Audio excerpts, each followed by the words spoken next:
क्या आप कभी ऐसे मोमेंट में फंसे हैं जहां आप बहुत कुछ कहना चाहते थे लेकिन शब्द ही नहीं मिले, या फिर सामने वाला आपकी बात को पूरी तरह से समझ ही नहीं पाया? क्या कभी ऐसा लगा कि काश मेरी कम्युनिकेशन स्किल्स थोड़ी बेहतर होती तो शायद मेरी बात का असर और गहराई से होता? तो आज आप एक ऐसे सफर पर निकल रहे हैं जहां सिर्फ बातें नहीं होंगी, बदलाव होगा। मैं बात कर रहा हूं 21 डेज ऑफ इफेक्टिव कम्युनिकेशन की। इयन तुहोव्स्की की वो किताब जो न सिर्फ आपकी कम्युनिकेशन स्किल्स को सुधारती है बल्कि आपको एक बेहतर लिसनर, एक गहरे कनेक्टर और एक इमोशनली इंटेलिजेंट इंसान भी बनाती है। अब बात करते हैं साइंटिफिक लॉजिक की, क्योंकि ये सिर्फ मोटिवेशन नहीं है, ये ट्रांसफॉर्मेशन है। कम्युनिकेशन ये कोई टैलेंट नहीं है, ये एक लर्नेबल स्किल है जिसे न्यूरोसाइंस और बिहेवियरल साइकोलॉजी के प्रिंसिपल से समझा और सुधारा जा सकता है। ब्रेन के अंदर जब आप किसी से जुड़ते हो तब मिरर न्यूरॉन्स एक्टिवेट होते हैं। ये न्यूरॉन्स एम्पैथी पैदा करते हैं और वो इमोशनल कनेक्शन बनता है जो सिर्फ शब्दों से नहीं, आपकी प्रेजेंस से, आपके टोन से, आपकी बॉडी लैंग्वेज से बनता है। इयन तुहोव्स्की बताते हैं कि इफेक्टिव कम्युनिकेशन का पहला स्टेप है अवेयरनेस, सेल्फ अवेयरनेस, यानी अपने अंदर झांकना। क्या मैं दूसरों की बातें सुन रहा हूं या बस जवाब देने के लिए रुका हूं? क्या मैं सामने वाले की इमोशंस को समझ रहा हूं या सिर्फ वर्ड्स पर अटका हूं? ये जर्नी 21 दिनों की है, लेकिन हर दिन एक नई सोच, एक नई टेक्निक और एक नया अभ्यास लाएगा। एग्जाम्पल लीजिए, डे 1 पर आप सीखेंगे एक्टिव लिसनिंग। अभी कोई नया कॉन्सेप्ट नहीं है, लेकिन जब आप सच में अपने कान, आंखें और मन खोलकर किसी की बात सुनते हैं, बिना इंटरप्ट किए, बिना जजमेंट के, तो सामने वाला महसूस करता है कि उसे इंपॉर्टेंस दी जा रही है। और यहीं से शुरू होता है ट्रस्ट। एक और पावरफुल कॉन्सेप्ट है नॉन वर्बल कम्युनिकेशन। स्टडीज कहती हैं कि हमारी कम्युनिकेशन का 70% हिस्सा बॉडी लैंग्वेज से होता है, यानी जो आप बोलते हो वो कम मायने रखता है, आप कैसे बोलते हो वो ज्यादा। इयन तुहोव्स्की इस बुक में सिंपल डेली एक्सरसाइजेस देते हैं, जैसे मिरर एक्सरसाइज, जहां आप खुद से बात करते हैं, खुद को ऑब्जर्व करते हैं। जर्नलिंग, जहां आप हर दिन की कॉन्वर्सेशंस को एनालाइज करते हैं। एम्पैथी प्रैक्टिस, जहां आप एक्टिवली सामने वाले के इमोशंस को डिकोड करना सीखते हैं। सोचिए, आप किसी भी रूम में जाएं और लोग आपकी बातें सुनने के लिए नेचुरली अट्रैक्ट हो जाएं। आपके शब्दों में असर हो, आपके साथ लोग ओपन हो, ऑनेस्ट हो, कंफर्टेबल महसूस करें। ये सिर्फ कैरिज्मा नहीं है, ये कम्युनिकेशन इंटेलिजेंस है। और इयन कहते हैं इसे कोई भी सीख सकता है। हर दिन एक छोटा स्टेप, लेकिन गहराई से किया गया। डे 3 पर आप सीखेंगे द पावर ऑफ पॉजिंग, यानी रुक कर बोलना। डे 7 पर आप एक्सप्लोर करेंगे आस्किंग बेटर क्वेश्चंस, क्योंकि सही सवाल सही कनेक्शंस बनाते हैं। डे 14 पर आप सीखेंगे how to handle difficult conversations, जहां आप अपनी बात असर्टिवली रखेंगे लेकिन रिस्पेक्ट के साथ।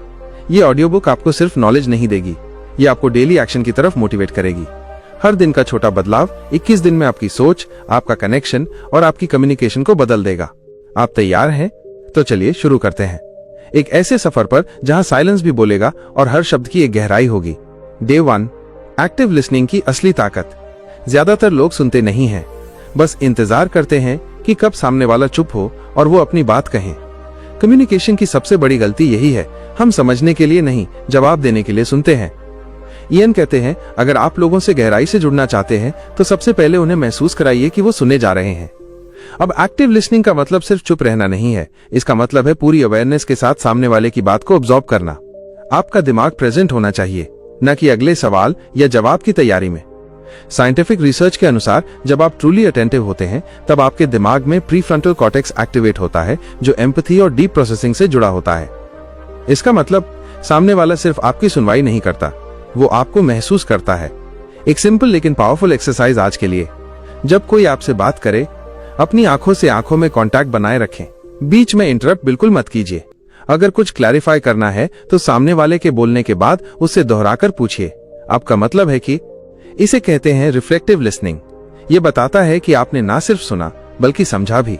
एग्जाम्पल लीजिए, अगर कोई कहता है आज बहुत थका हुआ महसूस कर रहा हूं, तो आप ये ना कहें हाँ मैं भी, बल्कि आप कह सकते हैं क्या दिन बहुत भारी रहा, कुछ खास हुआ क्या। बस इतना कहने से सामने वाला ओपन हो जाता है और यहीं से कनेक्शन की शुरुआत होती है।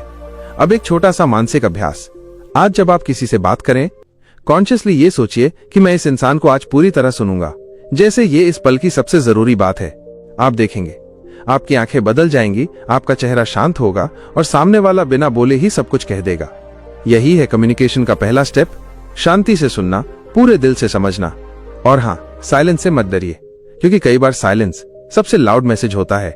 चलते चलते एक सवाल आपसे, क्या आप अगली बार सुनते वक्त पूरे मन से सुन पाएंगे या फिर वापस उसी पुरानी आदत में लौट जाएंगे? चॉइस हमेशा आपके हाथ में है और यहीं से बनता है फर्क एक एवरेज कम्युनिकेटर और एक डीप कनेक्टर के बीच। तो आज से सिर्फ सुनिए मत, फील कीजिए। Day 2, body language. जब शब्दों से ज्यादा बोलती है आपकी खामोशी। कम्युनिकेशन का सबसे बड़ा हिस्सा वो होता है जो कहा ही नहीं जाता। आपके चेहरे का हाव भाव, आपकी आंखों की डायरेक्शन, आपके हाथों की हरकतें, आपका पोस्चर, ये सब कुछ बोलता है बिना शब्दों के। इयन बताते हैं कि 70% से ज्यादा कम्युनिकेशन नॉन वर्बल होती है। यानी अगर आपके शब्द कुछ कह रहे हैं और आपकी बॉडी कुछ और, तो सामने वाला आपके शब्दों पर नहीं, आपकी बॉडी पर भरोसा करेगा।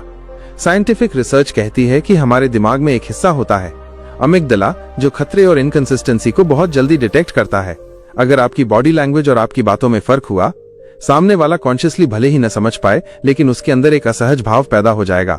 उसे लगेगा कुछ तो गलत है। इसलिए अपने वर्ड्स को स्ट्रॉन्ग बनाने से पहले अपने जेस्चर्स को साफ कीजिए। आज की प्रैक्टिस बहुत सिंपल है लेकिन गहरी है। पहला, मिरर प्रैक्टिस। खुद के सामने खड़े हो जाइए और कुछ बातें बोलिए, जैसे कि आप किसी दोस्त से बात कर रहे हैं।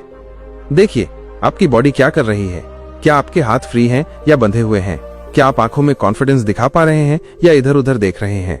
दूसरा, ओपन बॉडी लैंग्वेज अपनाइए। खुले कंधे, रिलैक्स्ड हाथ, आई कांटेक्ट, ये सब ट्रस्ट बिल्ड करते हैं। क्लोज्ड पोस्चर, जैसे हाथ बांधना, बार बार गर्दन छूना, नीचे देखना, ये सब नर्वसनेस, लैक ऑफ क्लैरिटी और हेजिटेशन दिखाते हैं। एग्जाम्पल से समझते हैं। सोचिए कोई आपके सामने खड़ा होकर बोले, मुझे आप पर पूरा भरोसा है, लेकिन वो व्यक्ति नीचे देख रहा है, हाथ बांधे हुए हैं और उसकी आवाज कांप रही है। क्या आप उस पर भरोसा करेंगे? क्योंकि वर्ड से ज्यादा इंपैक्ट उसकी बॉडी लैंग्वेज ने डाला। और अब सोचिए कोई व्यक्ति कहे, देखिए मुझे आप पर भरोसा है, और उसकी आंखें आपकी आंखों में हो, आवाज स्टेडी हो और जेस्चर्स खुले हो, तो क्या फर्क महसूस होता है? यही है बॉडी लैंग्वेज की ताकत, और ये स्किल सीखी जा सकती है। आज का सिंपल चैलेंज है, जब भी आप किसी से बात करें, अपनी बॉडी लैंग्वेज पर पूरा ध्यान दें। खुद को ऑब्जर्व कीजिए। क्या आप खुलकर खड़े हैं? क्या आपकी जेस्चर्स मैच कर रहे हैं आपकी बातों से? और सबसे जरूरी, क्या आप सच में प्रेजेंट हैं उस मोमेंट में? क्योंकि अगर आप डिस्ट्रैक्ट हैं, आपकी बॉडी सबसे पहले उसे एक्सप्रेस कर देगी। इयन कहते हैं, your body speaks, make sure it tells the right story. और बात सिर्फ दूसरों की नहीं है, आपकी खुद की साइकोलॉजी पर भी असर पड़ता है। हार्वर्ड की एक स्टडी कहती है, अगर आप 2 मिनट तक पावर पोस्चर में खड़े हो जाएं, खुले कंधे, हाथ कमर पर, सिर ऊंचा, तो आपके स्ट्रेस हार्मोन्स कम हो जाते हैं और कॉन्फिडेंस हार्मोन्स जैसे टेस्टोस्टेरोन बढ़ जाते हैं। यानी आप जैसे खड़े होते हैं, वैसे ही सोचने भी लगते हैं। तो आज से बॉडी को अपने एलाई बना लीजिए। कम्युनिकेशन सिर्फ बोलने की कला नहीं है, बल्कि खुद को पूरी तरह प्रेजेंट करने की शक्ति है। और जब आपकी बॉडी आपके वर्ड्स का साथ देने लगे, तो आपकी प्रेजेंस ही आपकी पहचान बन जाती है। Day 3, the power of pausing. जब रुक जाना सबसे बड़ी ताकत बन जाता है। हम सब बोलना चाहते हैं, जल्दी से अपनी बात पूरी करना चाहते हैं, और यही जल्दी हमारी कम्युनिकेशन की सबसे बड़ी रुकावट बन जाती है। कभी आपने सोचा है, जो सबसे प्रभावशाली लोग होते हैं, वो कभी जल्दी में नहीं लगते। वो बोलते हैं ठहर कर। हर शब्द के बीच एक रुकावट होती है, और उसी रुकावट में छुपा होता है असर। इयन टोहोव्स्की कहते हैं, pausing is not silence, it's presence. जब आप अपनी बात कहते समय पॉज लेते हैं, तो सामने वाला आपकी बात को अब्सॉर्ब करता है। आप खुद भी क्लैरिटी से सोच पाते हैं और आपकी आवाज में एक गहराई आ जाती है। साइंस भी इस बात को स्ट्रांगली सपोर्ट करता है। जब आप पॉज करते हैं, तो आपके दिमाग का प्रीफ्रंटल कॉर्टेक्स एक्टिवेट होता है, डिसीजन मेकिंग और इमोशनल कंट्रोल के लिए जिम्मेदार हिस्सा। इससे इंपल्सिव रिएक्शंस कम होते हैं और थॉटफुल रिस्पॉन्सेज बढ़ते हैं। अब सोचिए, किसी डिबेट में, किसी कॉन्फ्लिक्ट में अगर आप एक पल रुक जाएं, तो आप वही कहेंगे जो सही है, न कि जो गुस्से या डर में आता है। पॉज लेने का सबसे बढ़िया एग्जाम्पल आप नेचर से ले सकते हैं। समुंदर की लहरें भी लगातार नहीं आती। हर एक बड़ी वेव से पहले एक गहरी खामोशी होती है, और फिर आता है असरदार तूफान। आपकी बात भी वैसी ही हो सकती है, अगर आप उसे रुक रुक कर सोच समझ कर कहें। आज का अभ्यास, जब आप अगली बार किसी से बात करें, तो हर 2-3 वाक्यों के बाद एक गहरी सांस लें और रुकें। अगर कोई आपसे सवाल पूछे, तो तुरंत जवाब ना दें। 1 सेकंड ठहरें, सोचें, फिर जवाब दें। और जब कोई कठिन बात करनी हो, तो उस पॉज को अपनी ताकत बनाएं, न कि कमजोरी। पॉज लेने से लोग सोचते हैं कि आप काम हैं, कंपोज्ड हैं और अपने शब्दों की वैल्यू जानते हैं। अब एक पावरफुल एग्जाम्पल सोचिए, कोई आपको कहे, मैं तुमसे नफरत करता हूं। अब आपका दिमाग तुरंत आपको जवाब देगा, मैं भी, या तुम होते कौन हो। लेकिन अगर आप एक पल रुक जाएं, एक लंबी सांस लें, तो शायद आप कहें, मुझे दुख हुआ ये सुनकर, पर मैं जानना चाहता हूं कि तुम ऐसा क्यों सोचते हो। देखा आपने फर्क? पॉज रिएक्शन को रिस्पॉन्स में बदल देता है। यही फर्क होता है एक इमोशनली रिएक्टिव व्यक्ति में और एक इमोशनली इंटेलिजेंट कम्युनिकेटर में। ये भी बताते हैं कि जब आप पॉज लेते हैं तो आप सामने वाले को स्पेस देते हैं, सोचने की, बोलने की, खुलने की, और यही स्पेस बनाती है असली कम्युनिकेशन। आज से खुद को तेज बोलने की दौड़ से बाहर निकाल लीजिए। जब सब दौड़ रहे हों, तब जो रुक जाता है वही सबसे साफ दिखाई देता है। आपका हर पॉज आपकी मैच्योरिटी का रिफ्लेक्शन है। हर रुकावट आपके मैसेज को गहराई देती है। तो अगली बार जब बोले तो रुक कर बोले, ताकि हर शब्द आपके सोच से निकला हुआ लगे, न कि बस हवा में तैरा हुआ। Day 4 empathy. जब समझना बोलने से ज्यादा जरूरी होता है। सच पूछिए तो लोग आपकी बातें भूल जाएंगे, आपके शब्द भी भूल जाएंगे, लेकिन उन्हें हमेशा याद रहेगा कि आपने उन्हें कैसा महसूस कराया। यही है एम्पैथी की असली ताकत। इयन तुहोफ्स्की कहते हैं, कम्युनिकेशन का अल्टीमेट गोल है कनेक्शन, और कनेक्शन की जड़ है एम्पैथी। एम्पैथी का मतलब होता है किसी के जूते में चलना नहीं, बल्कि उनके दर्द को महसूस करना बिना जजमेंट के, उनके इमोशंस को समझने की कोशिश करना, भले ही आपने वो पर्सनली कभी ना जिए हों।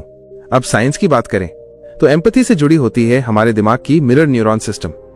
जब हम किसी के दुख या खुशी को महसूस करते हैं तो हमारे दिमाग में वैसी ही इमोशनल एक्टिविटी शुरू हो जाती है जैसे वो अनुभव हम खुद कर रहे हो। इसलिए जब आप सच्ची एम्पैथी के साथ किसी की बात सुनते हैं तो आप सिर्फ अच्छे कम्युनिकेटर नहीं बनते, आप एक भरोसेमंद इंसान बनते हैं। अब सवाल यह है, क्या एम्पैथी सीखी जा सकती है? बिल्कुल, लेकिन इसके लिए आपको अपने कंफर्ट जोन से बाहर निकलना होगा और खुद को दूसरों की जगह पर रखकर देखना होगा। आज का अभ्यास, किसी एक इंसान को चुनिए, कोई दोस्त, कॉलीग या फैमिली मेंबर, उनके साथ एक इंटेंशनल कॉन्वर्सेशन कीजिए, बिना एडवाइस दिए, बिना कंपेयर किए, बिना इंटरप्ट किए।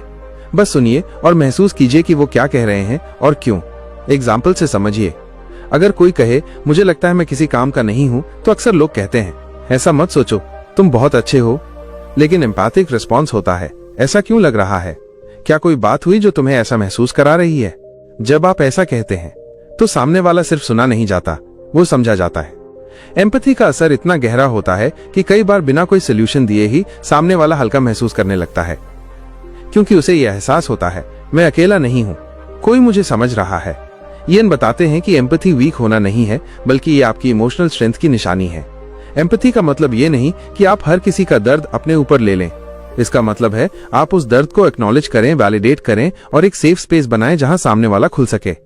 कम्युनिकेशन में सबसे ज्यादा हीलिंग पावर होती है जब हम सामने वाले को यह महसूस कराते हैं कि मैं तुम्हारे साथ हूं और तुम्हारी फीलिंग्स वैलिड है। आज से जवाब देने की जल्दी छोड़ दीजिए, बस इतना कह दीजिए, मैं समझ सकता हूं ये कैसा लग रहा होगा, और आप देखेंगे लोग आपके साथ वैसे जुड़ेंगे जैसे पहले कभी नहीं जुड़े। एम्पैथी आपकी सबसे बड़ी कम्युनिकेशन सुपर पावर बन सकती है अगर आप दिल से सुनना शुरू करें। Day 5 asking better questions. सही सवाल गहरे रिश्तों की चाबी।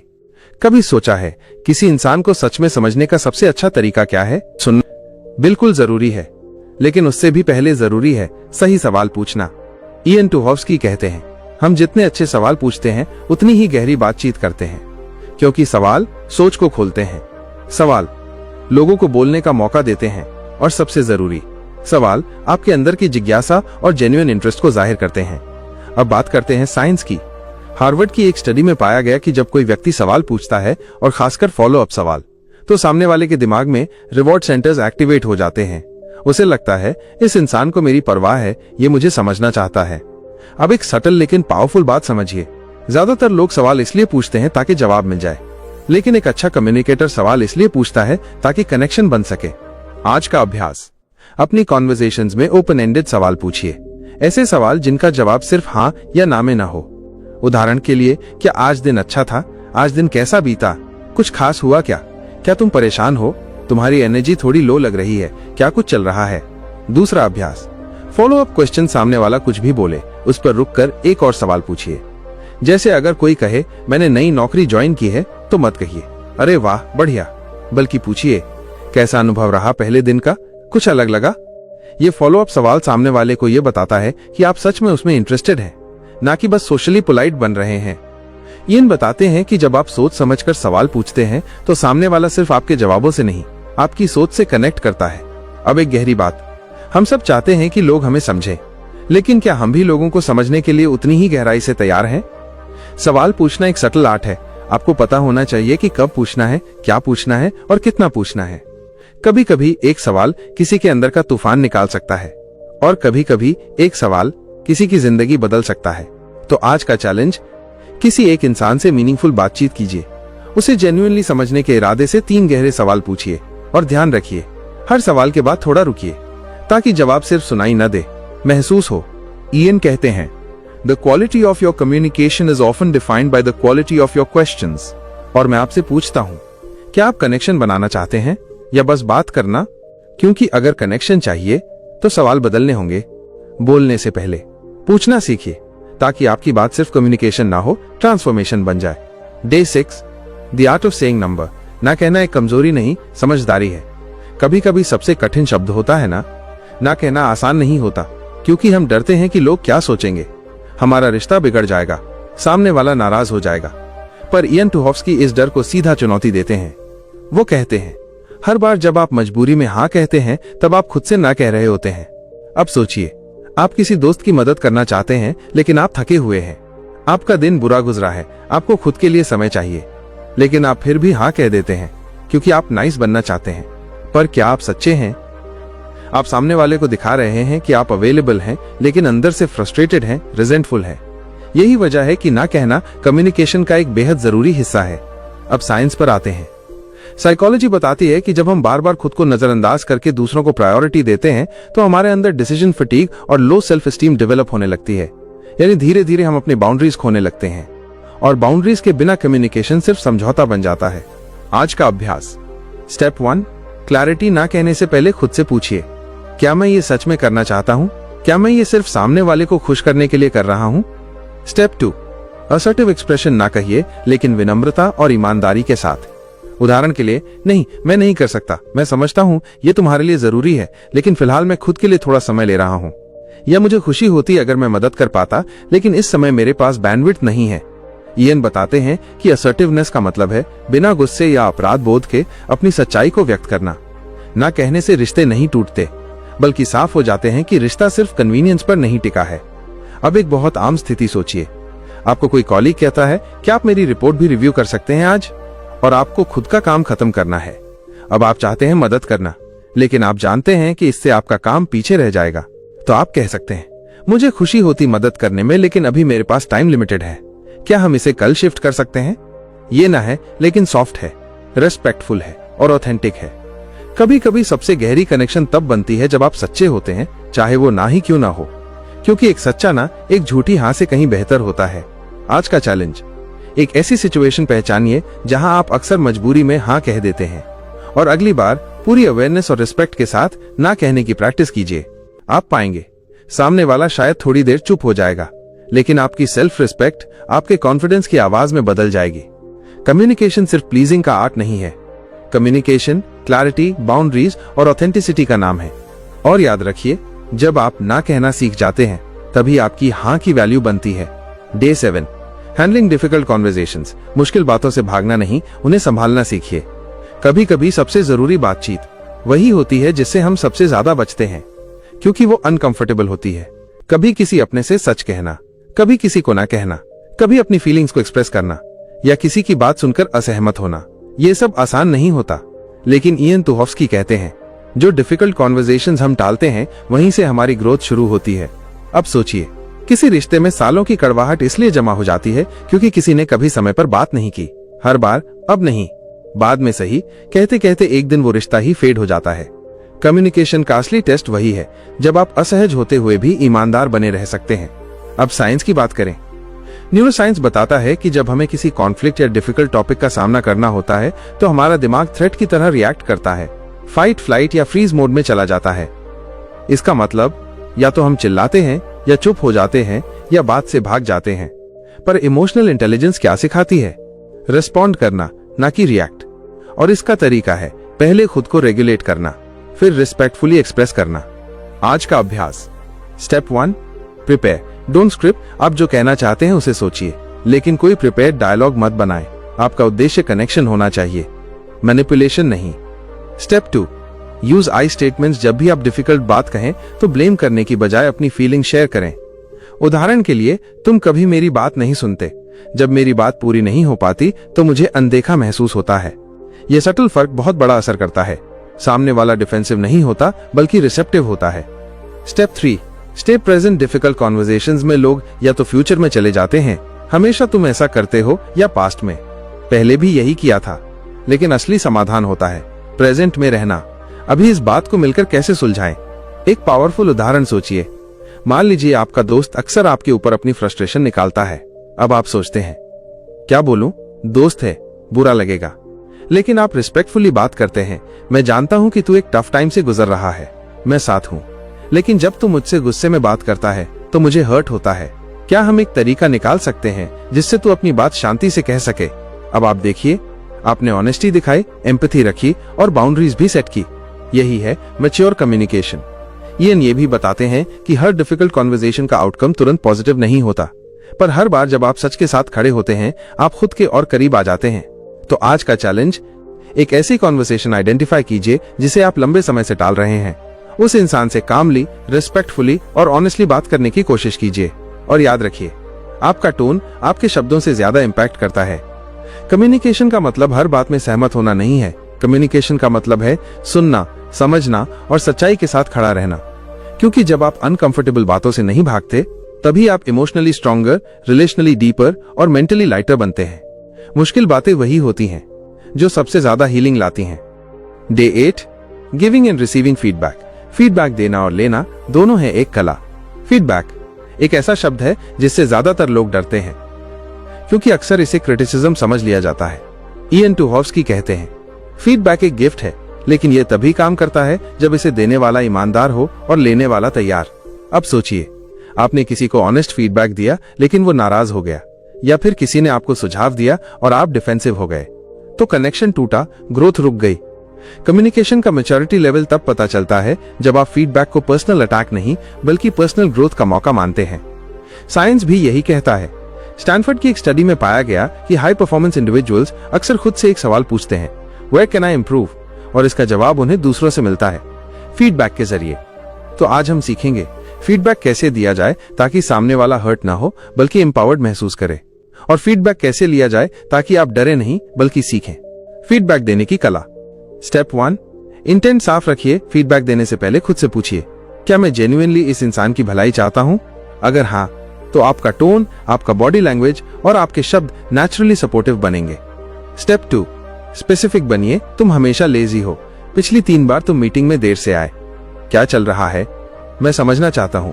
स्पेसिफिक फीडबैक वेग जजमेंट से कई गुना ज्यादा असरदार होता है। Step 3, positive sandwich. अगर किसी को कोई सुधार बताना है तो पहले एक पॉजिटिव ऑब्जर्वेशन दीजिए, फिर सुधार का पॉइंट और अंत में फिर से एनकरेजमेंट। जैसे, तुम्हारा काम डिटेल ओरिएंटेड होता है, ये मुझे पसंद है। बस अगर डेडलाइंस पर थोड़ा और ध्यान दो तो तुम्हारा इम्पैक्ट और बढ़ जाएगा, और मुझे पूरा भरोसा है कि तुम ये कर सकते हो। अब बात करते हैं फीडबैक लेने की कला की। Step 1, resist the urge to defend. जब कोई आपको सुझाव दे तो पहले उसे पूरा सुनिए, रुक जाइए, रिस्पॉन्ड मत कीजिए, फील कीजिए।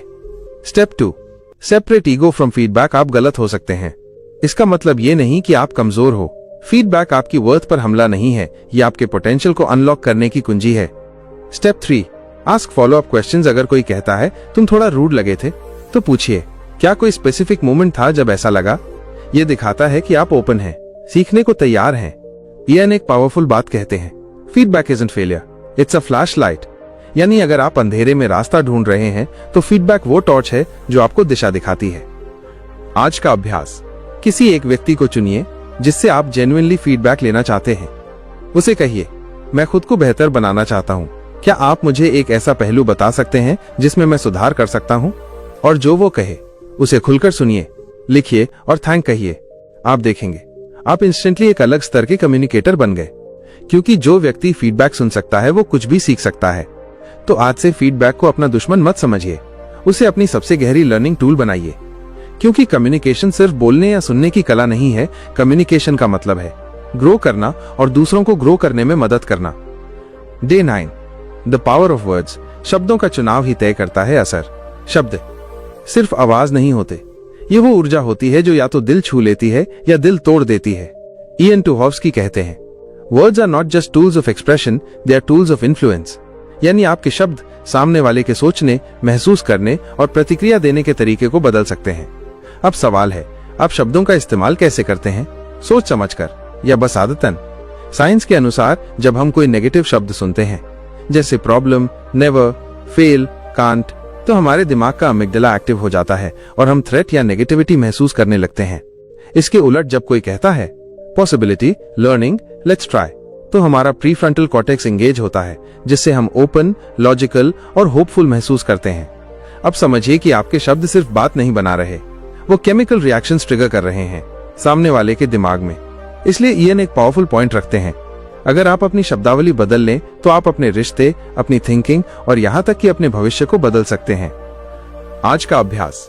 स्टेप 1, नेगेटिव फ्रेजेस को कैच कीजिए। पूरे दिन में ध्यान दीजिए आप कितनी बार खुद से या दूसरों से कहते हैं, मेरे से नहीं होगा, तू हमेशा ऐसा ही करता है, ये इम्पॉसिबल है। अब इन्हें स्विच कीजिए। ये थोड़ा मुश्किल है, लेकिन मैं कोशिश कर सकता हूँ। मैं चाहता हूँ कि हम इस बार इसे बेहतर करें। चलो देखते हैं, कोई रास्ता जरूर होगा। ये सटल बदलाव नहीं है, ये माइंडसेट का पुनर्निर्माण है। स्टेप 2, एम्पावरिंग शब्दों का अभ्यास कीजिए। अपने शब्दों को शक्तिशाली बनाइए। ऐसे शब्द इस्तेमाल कीजिए जो कनेक्शन और क्लैरिटी लाएं। जैसे तुम हमेशा ऐसा करते हो की जगह कहिए, मैंने कुछ बार ऐसा नोटिस किया है, तू मेरी बात समझता ही नहीं की जगह कहिए, मैं चाहता हूं कि तू मेरी बात को थोड़ा और समझे। स्टेप 3, खुद से बात करने के शब्द बदलिए। कई बार सबसे जहरीले शब्द हम अपने ही अंदर बोलते हैं। मैं बहुत कमजोर हूं, मैं कुछ नहीं कर पाता, मेरे बस की बात नहीं है, इनकी जगह कहिए। मैं प्रोसेस में हूं, मैं हर दिन कुछ नया सीख रहा हूं, मैंने अभी तक नहीं किया लेकिन कर सकता हूं। ईएन इस बात को बार बार दोहराते हैं। Words don't just describe your reality, they shape it. अब एक एग्जाम्पल सोचिए। एक दोस्त बार बार गलती करता है, आप कह सकते हैं तू हमेशा गड़बड़ करता है, या कह सकते हैं मैं जानता हूं तू केपेबल है, चल इस बार एक प्लान बनाते हैं ताकि गलती रिपीट ना हो। पहले शब्द चोट पहुंचाते हैं, दूसरे शब्द हौसला देते हैं। यही फर्क होता है बोलने में और कम्युनिकेट करने में। तो आज का चैलेंज, अगले 24 घंटों तक कॉन्शियसली बोलिए। हर बार सोचिए, क्या मेरे शब्द मदद कर रहे हैं या चोट पहुंचा रहे हैं? क्या ये शब्द क्लैरिटी ला रहे हैं या कंफ्यूजन? क्योंकि जो शब्द आप बोलते हैं वो सामने वाले की नहीं, आपकी पर्सनैलिटी का आईना है। आपका टोन आपके शब्दों की ताकत को दोगुना या आधा कर सकता है। तो आज से बोलने से पहले सोचिए, क्या मैं वही कह रहा हूं जो मैं महसूस करता हूं, और क्या मैं वो असर छोड़ रहा हूं जो मैं छोड़ना चाहता हूं? शब्दों की ताकत अनगिनत है, बस आपको उन्हें सही जगह और सही भाव से इस्तेमाल करना आना चाहिए। क्योंकि अंत में कम्युनिकेशन एक कला नहीं, एक जिम्मेदारी है। Day 10, non verbal communication. जब शब्द कम पड़ जाएं, तब आपके इशारे बोलते हैं। हम अक्सर सोचते हैं कि कम्युनिकेशन का मतलब सिर्फ बोलना या लिखना होता है, लेकिन सच ये है कि 70% से ज्यादा कम्युनिकेशन होता है हमारे बॉडी लैंग्वेज, फेशियल एक्सप्रेशंस और टोन से। ईएन टूहॉव्स्की कहते हैं, अगर आपकी वर्ड्स और बॉडी लैंग्वेज अलग अलग संदेश दें तो लोग हमेशा उस मैसेज पर भरोसा करते हैं जो उनकी आंखों ने देखा हो। अब सोचिए, आपने कभी देखा होगा कोई ऐसा इंसान जो कुछ कह रहा हो पर उसका हाव भाव कुछ और ही कह रहा हो? जैसे कोई कहे मैं ठीक हूं, लेकिन उसकी आंखें उदास हों, कंधे झुके हों और आवाज में एंथुसियाज्म ना हो। ऐसे में हम उसके शब्दों को नहीं, उसकी बॉडी लैंग्वेज को समझते हैं।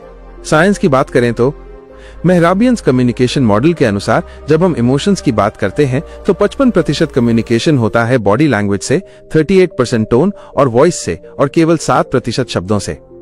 मतलब आपकी मुस्कान, आपकी आंखों का कांटेक्ट, आपके हाथ पांव की हरकतें, आपकी स्टांस, ये सभी आपको बताती हैं कि आप क्या फील कर रहे हैं। तो समझिए कि आपकी आवाज की पिच, आपकी बात करने की स्पीड, आपकी पॉजेज, ये सब आपके मैसेज की ताकत बढ़ा सकते हैं या कम कर सकते हैं। ईएन बताते हैं कि इफेक्टिव कम्युनिकेटर्स अपने नॉन वर्बल क्यूज को इतने अच्छे से मैनेज करते हैं कि उनका मैसेज लोगों के दिलों तक पहुंचता है। आज का अभ्यास। Step 1, mirror exercise. अपने आप को एक शीशे में देखें या कैमरे पर रिकॉर्ड करें और अपनी बातचीत ऑब्जर्व करें। क्या आपकी बॉडी लैंग्वेज और शब्द एकदम मेल खाते हैं? अगर नहीं, तो क्या बदलाव कर सकते हैं? Step 2, eye contact. जब भी बात करें, सामने वाले की आंखों में देखने की कोशिश करें, लेकिन ध्यान रखें, न बहुत ज्यादा घूरें, न बिल्कुल नजरें झुका लें। एक नेचुरल और कंफर्टेबल आई कांटेक्ट बनाएं। Step 3, open posture. अपने हाथों को बांधने या पॉकेट में डालने की बजाय खुले और रिलैक्स रखें। ये सामने वाले को बताता है कि आप अप्रोचेबल और ट्रस्टवर्दी हैं। Step 4, pause and pace. जब बोलें तो जल्दबाजी ना करें, धीरे धीरे और सोच समझकर बोलिए और जरूरी जगहों पर पॉज कीजिए ताकि आपके शब्दों का असर बढ़े। एक बढ़िया उदाहरण सोचिए। एक लीडर जब अपनी टीम से बात करता है और अपनी आंखों में विश्वास और वार्मथ लेकर बोलता है तो टीम ऑटोमेटिकली उसकी बात सुनने लगती है। लेकिन अगर वो शब्द सही हो पर उसका हाव भाव डिस्ट्रैक्टेड या नर्वस हो तो उसकी क्रेडिबिलिटी कम हो जाती है। तो आज से अपनी आवाज, हाव भाव और एक्सप्रेशंस पर ध्यान दीजिए, क्योंकि कम्युनिकेशन सिर्फ शब्दों का खेल नहीं, पूरे शरीर का सिम्फनी है। याद रखिए, आप जो नहीं बोलते वो भी बहुत कुछ बोलता है, और वही कुछ बातें हैं जो अक्सर सबसे ज्यादा याद रहती हैं। डे 11, एक्टिव लिसनिंग, सुनने की ताकत जो बदल दे हर रिश्ता। हम बात करने में जितने माहिर होते हैं, सुनने में उतने ही कमजोर, क्योंकि सुनना सिर्फ कान खोलने की बात नहीं, ये एक स्किल है, एक आर्ट है जिसे हम एक्टिव लिसनिंग कहते हैं। इयन टूहॉव्स्की बताते हैं, सुनना मतलब सिर्फ शब्दों को लेना नहीं, बल्कि उस बात के पीछे छुपे इमोशंस, इंटेंशंस और कॉन्टेक्स्ट को समझना है। अब सोचिए, जब कोई आपको पूरी ध्यान से सुनता है, बिना बीच में टोके या सलाह दें, तो आप कैसा महसूस करते हैं? शायद सबसे ज्यादा सम्मानित, समझा हुआ और महत्वपूर्ण। साइंस कहती है कि जब हम ध्यान से सुनते हैं तो हमारे दिमाग में मिरर न्यूरॉन सक्रिय होते हैं। ये न्यूरॉन्स हमें सामने वाले की फीलिंग्स को महसूस करने में मदद करते हैं। एक तरह का इमोशनल कनेक्शन बनता है। इसलिए जब आप एक्टिवली सुनते हैं तो आप केवल कॉन्वर्सेशन नहीं कर रहे, आप रिलेशनशिप भी बना रहे हैं। लेकिन ध्यान दीजिए, एक्टिव लिसनिंग में सिर्फ ध्यान देना ही काफी नहीं है। आज का अभ्यास। स्टेप 1, आई कांटेक्ट बनाएं, सामने वाले की आंखों में देखें, लेकिन आराम से। यह दिखाता है कि आप पूरी तरह प्रेजेंट हैं। स्टेप 2, नॉन वर्बल साइंस, हल्का सा सिर हिलाना, मुस्कुराना या फेशियल एक्सप्रेशंस के जरिए दिखाइए कि आप सुन रहे हैं। स्टेप 3, नो इंटरप्शंस, जब तक सामने वाला बात पूरी नहीं कर ले, बीच में ना टोकें। ध्यान रखें कि आपको जवाब देने के लिए मौका मिलेगा।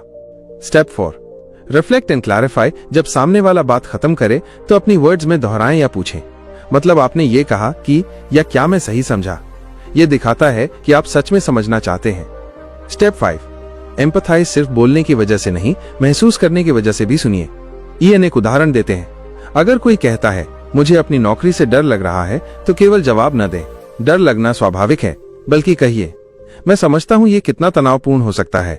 ये एम्पैथी, विश्वास और गहरा कनेक्शन बनाता है। तो आज का चैलेंज है, किसी भी बातचीत में आप एक्टिव लिसनर बनने की कोशिश करें। कहीं भी डिस्ट्रैक्शन न ले, फोन को दूर रखें और पूरी एकाग्रता से सुने, क्योंकि जब आप सच में सुनते हैं तो सामने वाला खुद को खुला और सुरक्षित महसूस करता है, और यही सुरक्षित महसूस कराना कम्युनिकेशन का असली मतलब है। डे 12, बिल्डिंग रैपोर्ट, रिश्तों की गहराई बनाने का जादू।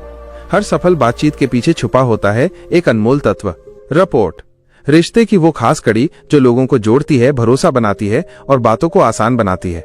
इयन टूहॉव्स्की कहते हैं, रैपोर्ट वो फाउंडेशन है जिस पर हर मजबूत और सार्थक संबंध खड़ा होता है। अब सवाल यह है, रैपोर्ट बनाना इतना आसान क्यों नहीं लगता? दरअसल ये सिर्फ पहली बार मिले पर मुस्कुराने या हाथ मिलाने की बात नहीं है। ये होता है आपसी समझ, समानता और सम्मान का भाव। जब दो लोग एक दूसरे की भाषा, टोन और बॉडी लैंग्वेज को सहज रूप से मिरर करते हैं तो सबकॉन्शियस रूप से एक कनेक्शन बनता है। इसे मिररिंग कहते हैं। साइंस भी इस बात की पुष्टि करता है। जब हम किसी की बातों, हाव भाव या गति को मैच करते हैं तो उनके दिमाग में ऑक्सीटोसिन नामक हार्मोन रिलीज होता है, जिसे बॉन्डिंग हार्मोन भी कहा जाता है। यानी रैपोर्ट बनाना लोगों के बीच भरोसे का केमिकल आधार बनाना है। आज का अभ्यास। स्टेप 1, ऑब्जर्व केयरफुली, जब आप किसी से बात करें तो उसकी बॉडी लैंग्वेज, शब्दों की चॉइस और बोलने की रफ्तार को ध्यान से देखें। स्टेप 2, मिरर सटली, उसी टोन और पेस में बात करने की कोशिश करें। अगर सामने वाला धीरे बोल रहा है तो आप भी जल्दी ना करें। अगर वो उत्साहित है तो आप भी अपने एक्सप्रेशंस में ऊर्जा लाएं। स्टेप 3, फाइंड कॉमन ग्राउंड, बातचीत में ऐसी चीजें खोजिए जो आप दोनों में समान हो, जैसे कोई हॉबी, पसंदीदा जगह या शेयर्ड एक्सपीरियंस। यह शेयर्ड इंटरेस्ट रैपोर्ट को मजबूत करता है। स्टेप 4, शो जेन्युइन इंटरेस्ट, सिर्फ सवाल पूछना ही काफी नहीं बल्कि जवाबों में दिलचस्पी दिखाएं, जैसे वो जगह कैसी थी या आपने ये क्यों चुना। एक उदाहरण सोचिए, अगर आप किसी नया कॉलीग से मिलते हैं और वो क्रिकेट का शौकीन है तो आप भी कैजुअली क्रिकेट की बात करें। यह छोटा सा प्रयास आपके बीच एक सहज बॉन्ड बनाता है। इयन बताते हैं कि रिपोर्ट बनाना आपकी कम्युनिकेशन की ताकत को कई गुना बढ़ा देता है, क्योंकि जब आप संबंध बना लेते हैं तो सामने वाला आपकी बातों को दिल से सुनता है, समझता है और स्वीकार करता है। याद रखिए, रिपोर्ट केवल पर्सनल बातचीत में नहीं, प्रोफेशनल वर्ल्ड में भी जरूरी है। किसी भी मीटिंग, नेगोशिएशन या प्रेजेंटेशन में यह सबसे बड़ा गेम चेंजर हो सकता है। तो आज का चैलेंज है, अगली बातचीत में रिपोर्ट बनाने के लिए जानबूझकर इन टेक्निक्स को अपनाएं। देखिए कैसे आपकी बातचीत एक नए लेवल पे पहुंचती है। क्योंकि जब आप रिपोर्ट बनाना सीख जाते हैं तब आप सिर्फ कम्युनिकेटर नहीं, एक कनेक्टर बन जाते हैं। डे 13, आस्किंग पावरफुल क्वेश्चंस, सवाल जो सोच बदल दें और बातचीत को नई दिशा दें। हम अक्सर बातों में इतने उलझ जाते हैं कि भूल जाते हैं सबसे महत्वपूर्ण चीज क्या होती है, सवाल। इयन टूहॉफ्स्की कहते हैं, सवाल करना कम्युनिकेशन का वो हथियार है जो बातचीत को दिशा देता है, लोगों को सोचने पर मजबूर करता है और गहरी समझ पैदा करता है। सवाल ही तो होते हैं जो हमें सरफेस से नीचे ले जाते हैं, हमें और सामने वाले को कनेक्ट करते हैं। साइंस भी दिखाती है कि जब हम सवाल पूछते हैं तो हमारे दिमाग का प्रीफ्रंटल कॉर्टेक्स सक्रिय होता है, यानी हमारा सोचने और समझने वाला हिस्सा। सवालों से न केवल जानकारी मिलती है बल्कि क्रिएटिविटी, प्रॉब्लम सॉल्विंग और एम्पैथी भी बढ़ती है। लेकिन सवाल भी दो तरह के होते हैं, एक जो बंद दरवाजे खोलते हैं और दूसरे जो बंद दरवाजे बंद कर देते हैं। क्लोज क्वेश्चंस अक्सर हाँ या ना में जवाब देती हैं, जैसे क्या तुमने अपना काम पूरा किया, क्या तुम्हें ये पसंद आया। ये सवाल बातचीत को सीमित कर देते हैं, लेकिन ओपन एंडेड क्वेश्चंस बातचीत को खुला, रोचक और मीनिंगफुल बनाते हैं। जैसे तुम्हें इस काम में सबसे चैलेंजिंग क्या लगा, तुम्हारा क्या नजरिया है इस स्थिति पर। आज का अभ्यास। स्टेप 1, सोच समझकर ओपन एंडेड क्वेश्चंस पूछिए। जब भी बातचीत हो कोशिश करें कि सवाल ऐसे हों जो सामने वाले को ज्यादा बोलने और सोचने पर मजबूर करें।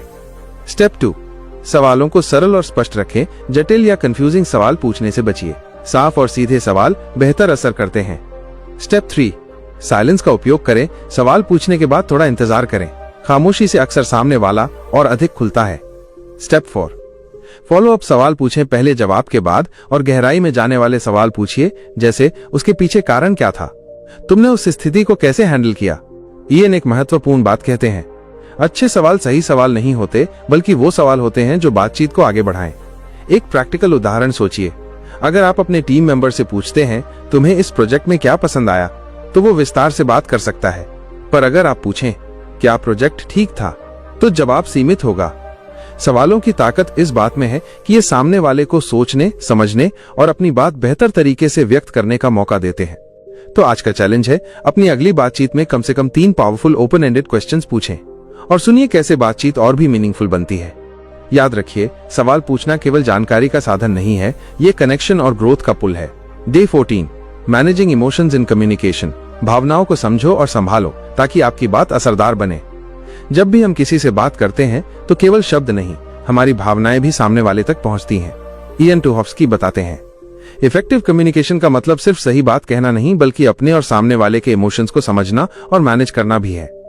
कई बार हम गुस्से, डर या घबराहट में ऐसे शब्द बोल देते हैं जो हमारी मंशा से बिल्कुल अलग असर डालते हैं।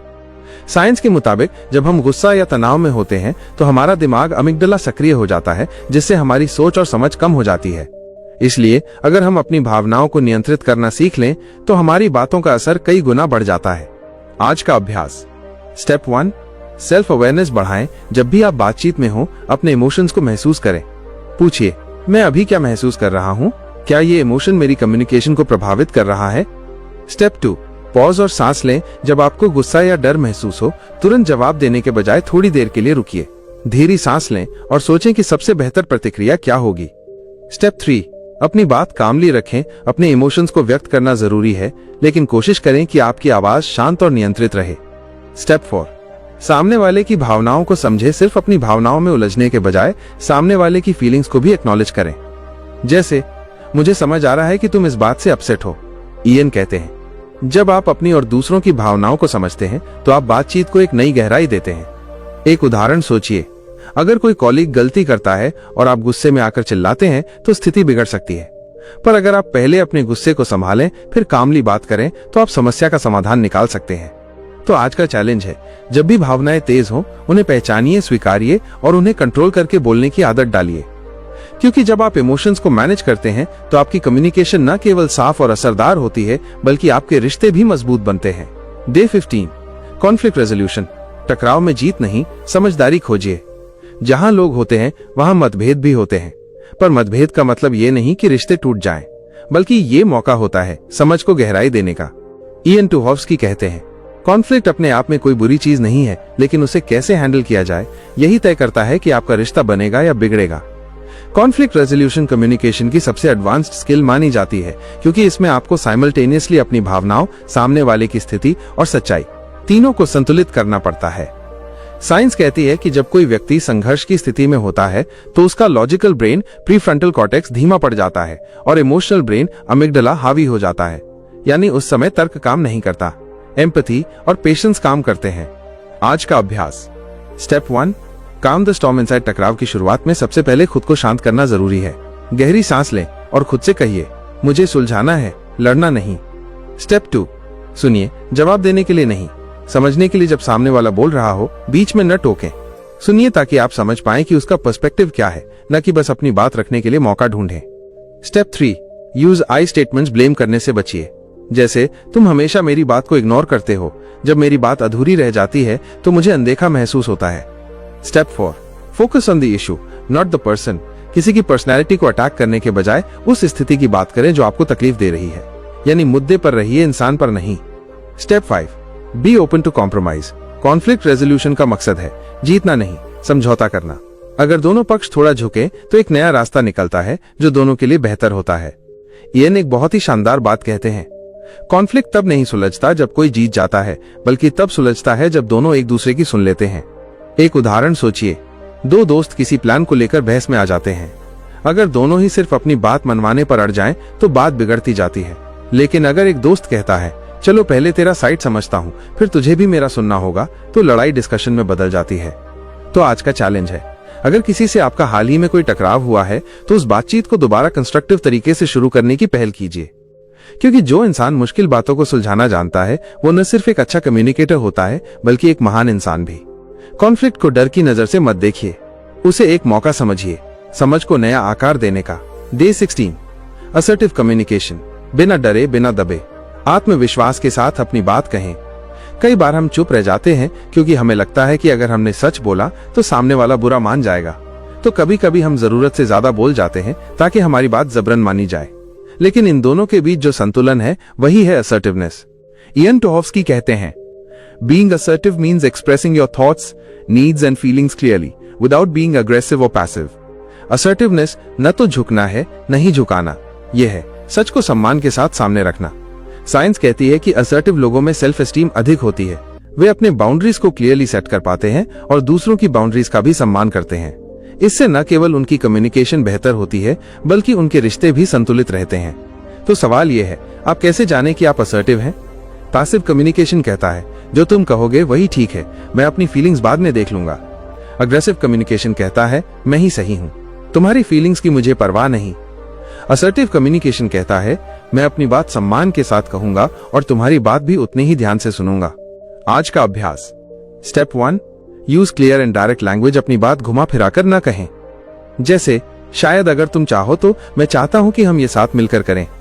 Step 2, maintain confident body language. सीधे खड़े होइए, आंखों में नजर डालिए, आवाज स्टेडी रखें, ना घबराएं ना घूरें, शांति के साथ मजबूती दिखाइए। स्टेप 3, से नो रिस्पेक्टफुली। अगर कोई आपसे ऐसा कुछ कह रहा है जो आपके लिए ठीक नहीं है तो साफ मना कीजिए, बिना गिल्ट के। जैसे, मैं समझता हूं कि ये तुम्हारे लिए जरूरी है लेकिन फिलहाल मैं ये नहीं कर सकता। Step 4, express your feelings. अपने इमोशंस को दबाइए मत, लेकिन उन्हें दूसरों पर फेंकिए भी मत। जैसे, जब मुझसे इस तरह बात की जाती है तो मुझे अनदेखा महसूस होता है, मैं चाहता हूं कि हम एक दूसरे की इज्जत करें। इयन एक शानदार बात कहते हैं, assertiveness isn't about being right, it's about being real. एक उदाहरण सोचिए, आपके सहकर्मी बार बार आपके काम में दखल देते हैं। अगर आप चुप रहते हैं तो फ्रस्ट्रेशन बढ़ता है। अगर आप गुस्से में जवाब देते हैं तो रिश्ता बिगड़ता है। लेकिन अगर आप कामली कहें, मैं तुम्हारी मदद की सराहना करता हूं लेकिन मैं चाहता हूं कि पहले मुझे खुद कोशिश करने दी जाए, तो आप असर्टिव हैं, नन सॉफ्ट न हार्श, बस क्लियर। तो आज का चैलेंज है, कोई एक स्थिति चुनिए जिसमें आप आमतौर पर चुप रह जाते हैं या जरूरत से ज्यादा बोलते हैं, और आज वहां असर्टिव बनकर अपनी बात कहिए। क्योंकि जब आप अपनी सच्चाई को सम्मान के साथ सामने रखते हैं तब न केवल सामने वाला आपको गंभीरता से लेता है बल्कि आप खुद अपने अंदर एक अटूट आत्मबल महसूस करते हैं। असर्टिवनेस सिर्फ बोलने की कला नहीं, ये अपने आप को पहचानने और स्वीकार करने की शुरुआत है। Day 17, story telling in communication. कहानियां जो जोड़ें, सिखाएं और याद रह जाएं। कम्युनिकेशन सिर्फ तथ्य बताने का नाम नहीं है बल्कि उसे दिल तक पहुंचाने का तरीका है, और यही काम सबसे खूबसूरती से करती हैं कहानियां। इयन टोहोव्स्की कहते हैं, story telling is the most powerful way to put ideas into the world today. Science भी यही कहती है, जब कोई डेटा सुनता है तो दिमाग का सिर्फ भाषा वाला हिस्सा सक्रिय होता है, लेकिन जब कोई कहानी सुनता है तो उसके दिमाग में वही हिस्से एक्टिव हो जाते हैं जैसे वो खुद वो अनुभव जी रहा हो। मतलब कहानी सिर्फ सुनी नहीं जाती, महसूस की जाती है, और यहीं से असली प्रभाव शुरू होता है। स्टोरी टेलिंग से आप न सिर्फ सामने वाले को एंगेज रखते हैं बल्कि उन्हें इमोशनली कनेक्ट भी करते हैं। आपकी बातों में दम तभी आता है जब वो सिर्फ जानकारी न होकर एक अनुभव बन जाए। आज का अभ्यास। स्टेप 1, पर्सनल स्टोरीज का इस्तेमाल करें। जब भी कोई पॉइंट समझाना हो तो उससे जुड़ा हुआ एक छोटा रियल लाइफ अनुभव शेयर करें। जैसे आपने कोई कठिन समय कैसे पार किया या कोई फेलियर से क्या सीखा। Step 2, structure matters. हर कहानी में 3 जरूरी चीजें होती हैं: शुरुआत, बिगिनिंग, संघर्ष, कॉन्फ्लिक्ट, समाधान, रेजोल्यूशन। जैसे एक समय की बात है, फिर एक चैलेंज आया, लेकिन मैंने ऐसा किया और ये हुआ। Step 3, keep it relevant and short. कहानी का मकसद आपकी बात को और प्रभावशाली बनाना है, न कि भटकाना। इसलिए कहानी का चुनाव सोच समझकर करें, वो पॉइंट से जुड़ी होनी चाहिए। Step 4, use emotion and voice modulation. कहानी सुनाते वक्त आपकी आवाज में वो भाव नजर आना चाहिए जो आपने उस समय महसूस किए, तभी सामने वाला उससे जुड़ पाएगा। इयन मानते हैं कि स्टोरी टेलिंग कम्युनिकेशन में वो जादू है जो फैक्ट्स कभी नहीं कर सकते। सोचिए, अगर कोई आपको सिर्फ कहे कभी हार मत मानना, और दूसरा व्यक्ति कहे एक समय में एक इंटरव्यू में बार बार फेल हुआ, लेकिन हर बार कुछ नया सीखा, और 5वीं बार जब सेलेक्ट हुआ तो वो मेरी जिंदगी का सबसे बड़ा मोड़ बन गया। कौन सी बात ज्यादा असर करेगी? ऑब्वियसली दूसरी, क्योंकि वो सिर्फ सलाह नहीं, एक कहानी है, एक अनुभव है। तो आज का चैलेंज है, कोई एक बात जो आप दूसरों को समझाना चाहते हैं, उसके लिए एक पर्सनल या रिलेटेबल कहानी तैयार कीजिए और उसे किसी से साझा कीजिए, दोस्त, टीम मेंबर या परिवार से। आप देखेंगे वो बात सिर्फ समझी नहीं जाएगी, याद भी रखी जाएगी, क्योंकि शब्दों से लोग सोचते हैं पर कहानियों से लोग जुड़ते हैं। डे 18, फीडबैक देना और लेना। सुधार की कुंजी, लेकिन संवेदनशीलता के साथ। फीडबैक एक ऐसा शब्द जिसे सुनते ही कुछ लोग सतर्क हो जाते हैं, कुछ रक्षात्मक, और कुछ इसे पूरी तरह से टालना चाहते हैं।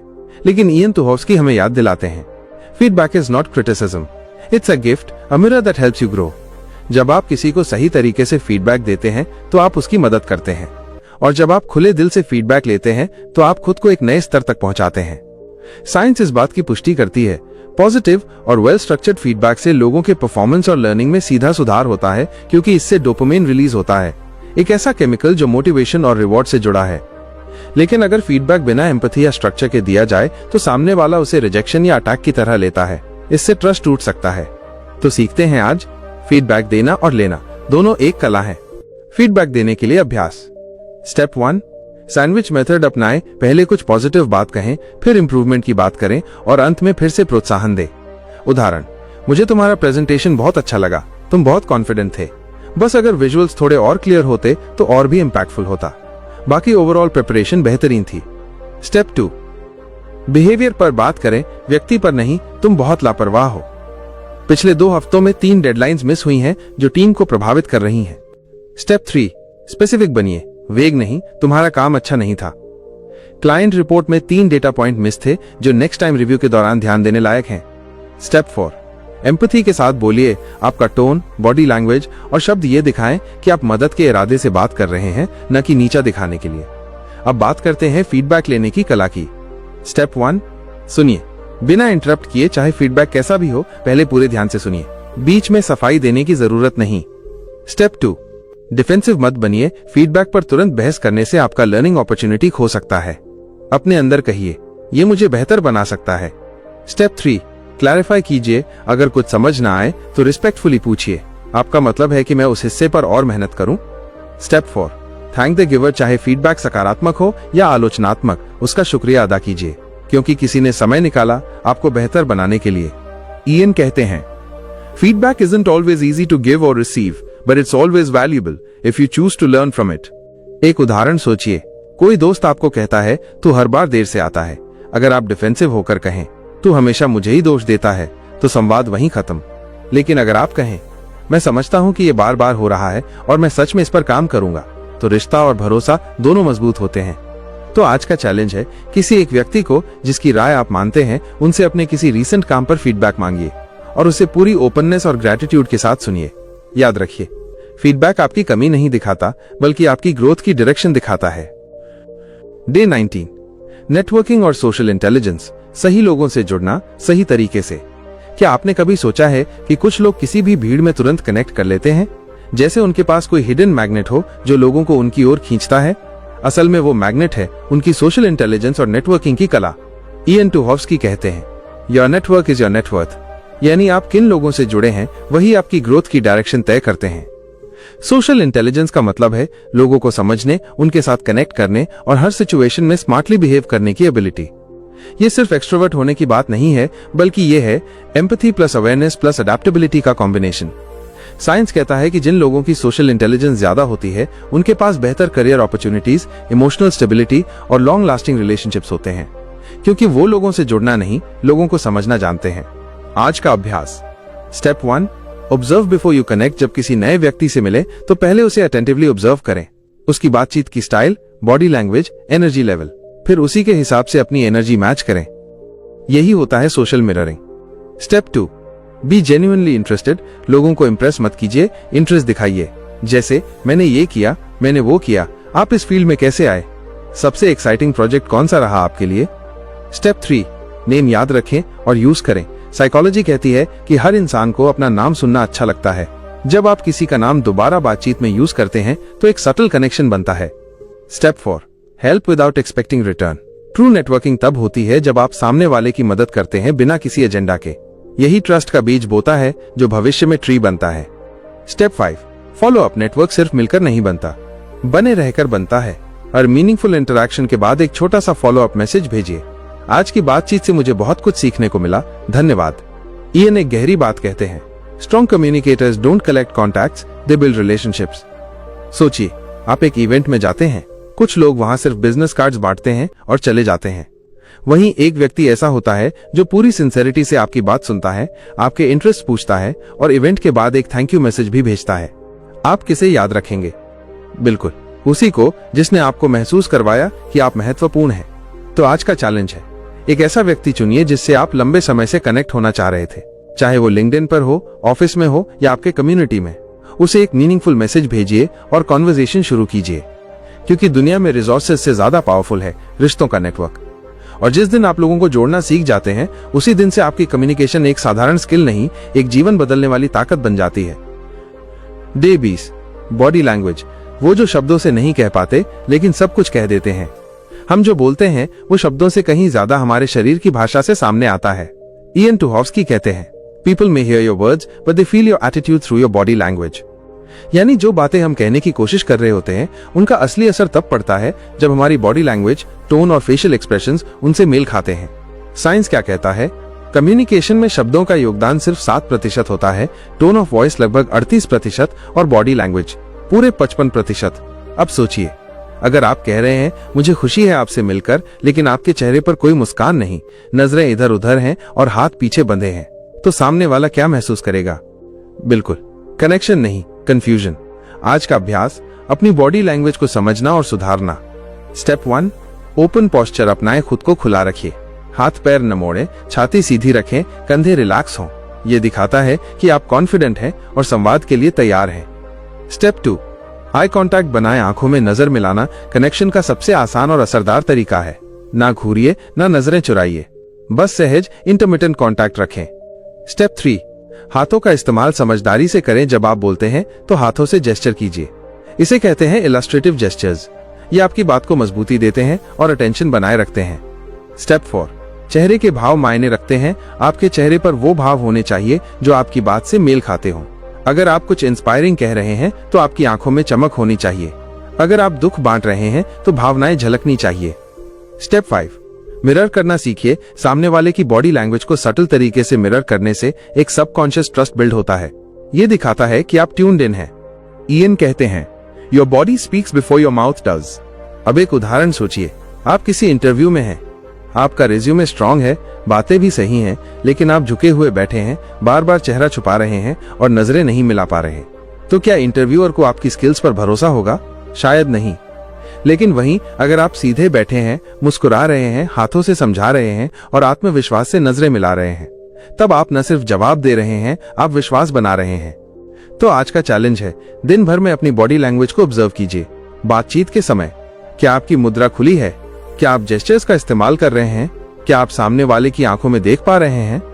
एक बार आप अपने नॉन वर्बल सिग्नल्स पर ध्यान देना शुरू कर देंगे तो आपकी कम्युनिकेशन सिर्फ बेहतर नहीं होगी, अद्भुत हो जाएगी। क्योंकि शब्दों से आप कह सकते हैं, लेकिन बॉडी लैंग्वेज से आप महसूस करवाते हैं। Day 21, integrating all skills. अब शब्द नहीं, आपकी पहचान बोलेगी। 21 दिन, 21 छोटे छोटे कदम, लेकिन हर कदम ने आपकी सोच, आपकी बात करने का तरीका और आपके रिश्तों की गहराई को छुआ है। इयन तुहोफ्स्की की यह पूरी यात्रा सिर्फ कम्युनिकेशन स्किल्स की चेकलिस्ट नहीं थी, ये एक ट्रांसफॉर्मेशन थी। आपने सिर्फ बेहतर बोलना नहीं सीखा, बल्कि बेहतर समझना, बेहतर सुनना और बेहतर कनेक्ट करना सीखा। अब समय है इन सभी स्किल्स को एक साथ इंटीग्रेट करने का, क्योंकि आइसोलेटेड इंप्रूवमेंट तब तक अधूरी है जब तक वो आपकी पूरी पर्सनैलिटी का हिस्सा न बन जाए। तो आइए एक नजर डालते हैं उन पिलर्स पर जिन्हें आपने सीखा और जिया। Active listening. अब आप सिर्फ सुनते नहीं, सामने वाले को महसूस भी करते हैं। एम्पैथी। अब आप शब्दों के पीछे छिपे इमोशंस को समझ पाते हैं। Powerful questions. अब आप बातों को गहराई तक ले जा सकते हैं। Emotional management. अब आप परिस्थितियों के गुलाम नहीं, मालिक हैं। असर्टिवनेस। अब आप ना दबते हैं, ना दबाते हैं, बस सच्चाई के साथ खड़े होते हैं। Conflict resolution. अब आप मतभेदों में भी समझ की चिंगारी खोज लेते हैं। Body language. अब आपकी उपस्थिति भी उतनी ही बोलती है जितने आपके शब्द। Story telling. अब आप केवल समझाते नहीं, लोगों को अनुभव कराते हैं। फीडबैक। अब आप सीखने को कमजोरी नहीं, ताकत मानते हैं। नेटवर्किंग और सोशल इंटेलिजेंस। अब आप सिर्फ नाम नहीं जोड़ते, रिश्ते बनाते हैं। अब बात आती है इन सभी को एक साथ कैसे जिया जाए। सबसे पहले रोजमर्रा की बातचीत को एक एक्सरसाइज ग्राउंड मानिए। हर बातचीत एक मौका है इन स्किल्स को और रिफाइन करने का। दूसरा, ऑब्जर्व कीजिए, न केवल दूसरों को बल्कि खुद को भी। कैसे आप रिएक्ट करते हैं, किस टोन में बात करते हैं, कब चुप रहते हैं, कब ज्यादा बोल जाते हैं। तीसरा, कंसिस्टेंट प्रैक्टिस। ट्रांसफॉर्मेशन रातों रात नहीं होता, लेकिन हर दिन थोड़ा थोड़ा करने से कुछ महीनों में आपकी कम्युनिकेशन एक आर्ट बन जाती है और आप एक आर्टिस्ट। इयन आखिरी दिन एक बात कहते हैं जो हमेशा याद रखने लायक है। Effective communication isn't just about success in your career or relationships, it's about being truly understood and deeply connected with the world around you. इसलिए जब आप अगली बार किसी से बात करें तो सिर्फ ये मत सोचिए कि आप क्या कह रहे हैं, बल्कि ये महसूस कीजिए आप कौन बन रहे हैं। आप अब एक ऐसे कम्युनिकेटर हैं जो शब्दों के पार देखता है, जो साइलेंस को भी पढ़ सकता है और जो किसी भी इंसान से जुड़ सकता है, बिना डर, बिना बनावट। यही है आपकी असली ताकत। अब कम्युनिकेशन आपके लिए स्किल नहीं रही, ये आपकी पहचान है। अब आप बोलेंगे तो लोग सुनेंगे नहीं, महसूस करेंगे। अब आप सामने होंगे तो बात नहीं, संपर्क होगा। और यही वो अल्टीमेट स्तर है जहां कम्युनिकेशन एक शक्ति नहीं, एक कला बन जाती है।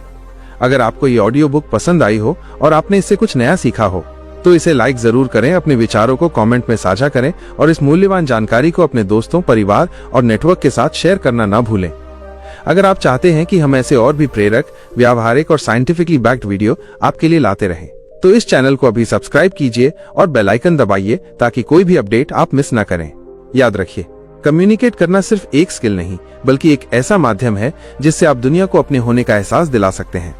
मिलते हैं अगली ट्रांसफॉर्मेटिव जर्नी में। तब तक खुद से जुड़िए, दूसरों से जुड़िए और अपनी बात को अपनी पहचान बनाइए। Thank you so much for listening.